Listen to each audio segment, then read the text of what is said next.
Hi everyone, I hope you're well. So this week a friend came to stay with me here in Paris and she was commenting on something on my wall, so I thought that I'd share it with you. So this is one of my favourite things. It sits on the wall in front of my bed. So the idea is that before I go to sleep, I can dream about all of the wonderful places that I've been blessed enough to visit in my life. I love travel. I find it so liberating, and it's one of the things that really fuels my life. Life is about freedom and adventure, and travelling enables me to do that. I do feel incredibly fortunate to be in a position to be able to travel. So you can see that this is just a world map that I bought online, and I've attached it, I've just pinned it inside this butterfly box. So these are these cases that you can get. You can order them online, but this one is actually from a very special shop in Paris on Rue du Bac called Desrolles. So Desrolles is it might be offensive to some people. It's a shop where you can buy various butterflies. There's a whole room full of extraordinary butterflies and insects, various stuffed animals.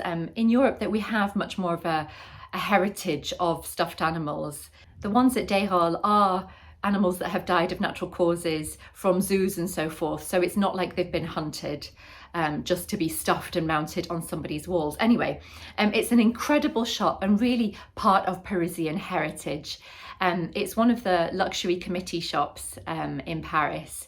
So when they did have a fire several years ago, many of the other stores did come to the rescue of Desrolles, including Hermes, who did a limited edition beautiful carré, one of the silk scarves covered in feathers, for which the proceeds went to help the restoration of Desrolles. So they do sell these boxes, as I say. You can buy them online. They're sort of butterfly boxes. It has like a velvety velour-y background inside, so it's quite squishy, so that you can use your pins and pin various things to it.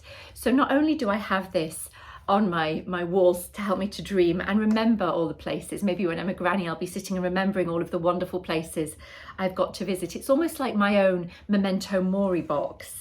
Or keepsake box. But I also like to make these boxes for friends. I buy the smaller sized ones, and I just insert inside things that I think are going to be good memories for my friends. It's also a great way if you're having a declutter and you've got a few objects and you don't really know what to do with them, but they're really sentimental to you or they evoke positive emotions. Why not collect them together to create your own sort of beautiful still life? Because the great thing about these boxes is, because the lids open up, you can go back in and change whatever you want inside your box. Now I can't lift this all the way up because it will topple over, but you can see I've put a few little shells and stones down here in the corner from various travels. Somebody was kind enough to take a nice Polaroid of me one day, so that's gone in my box. And sporadically I'll change up what's in here. When I'm making them for friends, sometimes I've put meaningful photos inside. I've pressed flowers from adventures we've had together, put precious gems, crystals, bits of jewellery, you know, antique jewellery that they had that are broken, for example, pinned it inside. Really, you know, your imagination has no bounds when it comes to this. These boxes, you could put fragments of antique fabric or, you know, old foulards or things from, they're a little bit too, you know, old silk foulards, for example, where the silk is a little bit too fragile to wear. You know, you can just pin them inside these boxes and layer up the meanings to help you, you know, so that you have things that are really supportive around you. So great gifts, but also great as like a travel box here.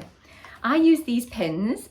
These are actually entomology pins, which are really fine, and they're black, so I find them just quite sort of chic. And it also means that I can see them more clearly on my map than the silver pins.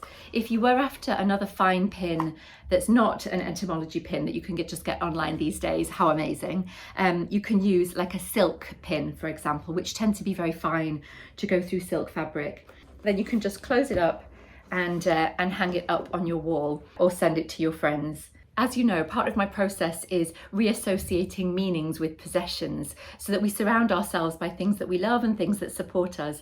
And I think that these sort of keepsake memento mori boxes may be drawing on that tradition of still life and maybe slightly evoking those memento mori paintings of the Dutch still life masters, where wealthy patrons of the arts would have books and musical instruments and globes and things, you know, evidence of their earthly existence, painted before, of course, photography, in order to capture their wealth and their status and their passions, but also to suggest the passing of time, you know. And so I think I will look back on this box when I am older and older and older, and look back at it with fondness, and in awe at all of the places and magical things and adventures that I've managed to see in my life and work.